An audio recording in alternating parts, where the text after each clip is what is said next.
তবে ওনারা ক্ষমা চাইবেন কি? প্রথমে তো মমতা ব্যানার্জিকে ক্ষমা চাইতে হবে। রেড রোডের নামাজের অনুষ্ঠানে তিনি গিয়ে, ধর্মীয় অনুষ্ঠানে গিয়ে তিনি মুসলিম সংখ্যালঘু ভাইদেরকে বলেছেন বিজেপির বিরুদ্ধে ভোট দেওয়ার জন্য।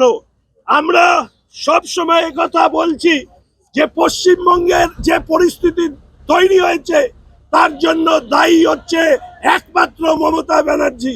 তিনি মুসলমানদের থেকেও বেশি মুসলমান হতে চাইছেন, ফলে হিন্দু মূর্তি ভাঙা, হিন্দু উপাসনালয় ভাঙা, সরস্বতী ঠাকুর পুজো হচ্ছে হাইকোর্টের নির্দেশে পুলিশ পাহারায়, দোল উৎসবের সময় সেটাকে বিভিন্ন বিধিনিষেধ আরোপ করা, অর্থাৎ পশ্চিমবঙ্গে হিন্দু হওয়াটা মমতা ব্যানার্জির রাজত্বে অপরাধ।